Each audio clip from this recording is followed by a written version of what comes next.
fast. So, damn, episode 12 was this? Yup, episode 12, titled Hibi no Kafka. So, Kafka's fighting the the big boss basically. Um the president basically trying to show him that he can possibly be human. Even the blonde haired chick, she was specifically so worried that Kafka would completely lose himself, but she kept going back for him. She's like, I want to believe in him. I want to believe in him.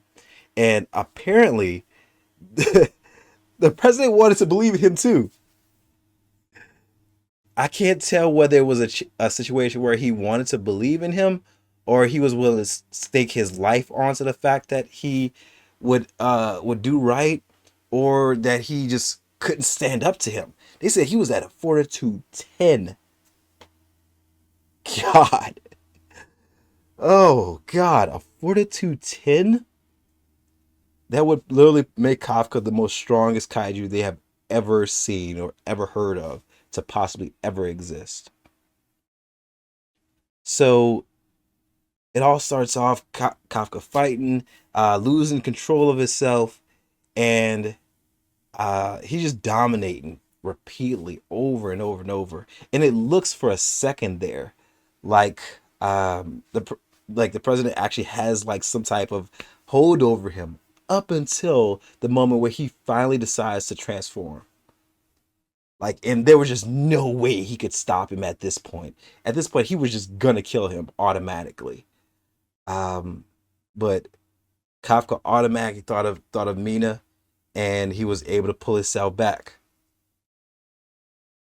And I know a lot of people were talking about last episode, saying that the bug kaiju was inside Kafka, but he just kept saying, kill kaiju," as in the bug kaiju inside of Kafka wants to only kill kaiju.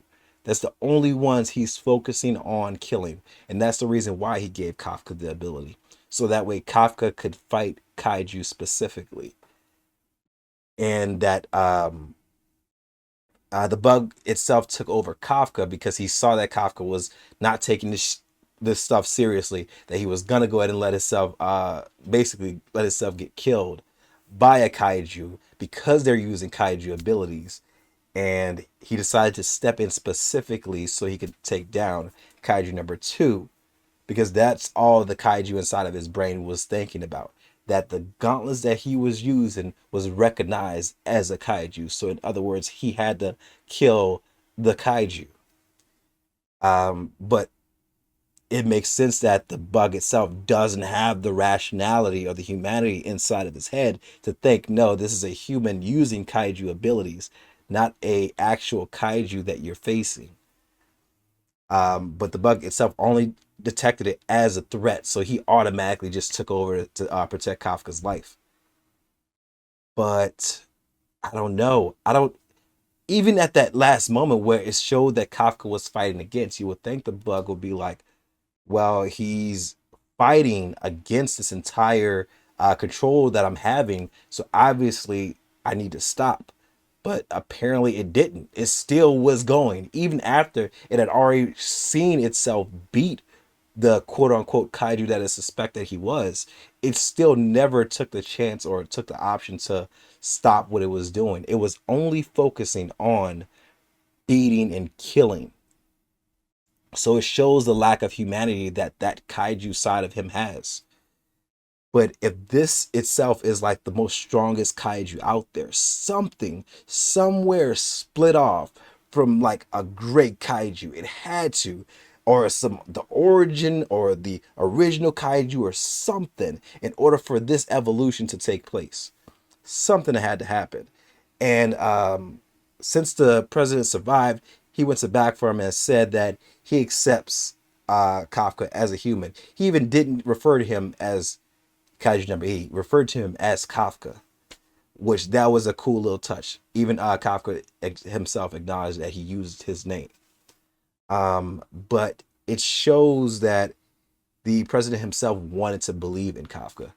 Um, of course, they brought Mina in to try to see her thoughts about everything, uh, not just as his friend or anything like that, but more importantly, as a captain. That's why they made sure to let her know what you're saying right here will not affect his decision. Just so you know.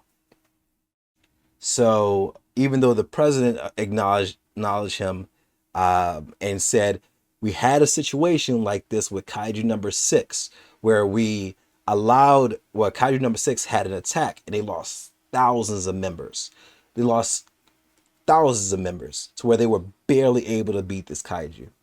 And he's saying that, hey, if this incident does end up happening, at least with Kafka, we have a fighting chance. We don't even know if it's even possible to turn him into a weapon, especially if he has a human side of him. There's probably no way they could possibly even remotely attempt to turn him into a weapon, especially if he, unless he's in his kaiju form. But obviously, if he gets too badly damaged, he turns back human, just as we saw.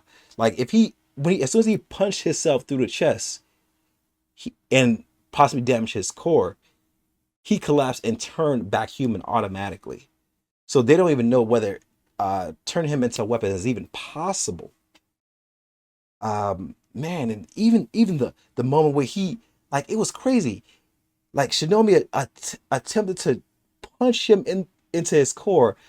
Kafka threw his core out and made his body reassemble itself around the core. That is insane. I what?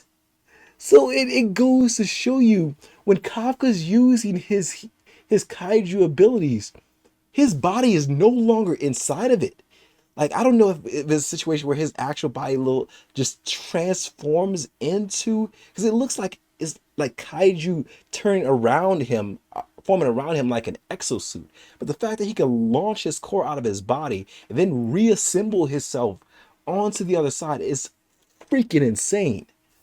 Um, God, that is crazy. Oh man. And then the everybody else automatically said, we don't see Kafka as human. So their vote is without a doubt that Kafka is human. I mean, is a kaiju. He's classified as a kaiju, but they will not kill him. That's all he needs. But uh, Shinomiya let him know that you have to show your worth. You have to prove yourself useful to the defense force. Like, this is just this is not like the end all be all to where we could just go and be like, okay, well, you're good. He's not good. Like, they're just like, we're gonna give you enough time to show us what you're about. And if you can show us and prove to us that you're useful to the defense force, you're perfectly we're okay with you. But they're okay with him acting in the defense force. They're not okay with killing him. So, and I think it's only because Captain or President Shinomiya went to back for him. If he did not go to back for him, Kafka would have been dead. Because he has all reason to hate kaijus, especially since his wife died from kaiju number 6. Man, that is crazy. So, yes, they're going to use him as a weapon, but they're going to use him as a live weapon. Maybe it may seem like he's just a defense force's lapdog or whatever like that, but all he needs is a chance in a window in order to prove his worth. And I love that. Uh, but yeah, I hope you guys enjoyed my reaction. Hope you guys enjoyed my reviews. If you are, please be sure to hit the thumbs up button and subscribe down below for more videos just like this one. Make sure you like me, love me, and talk me down below. And I'm going to see you guys in the next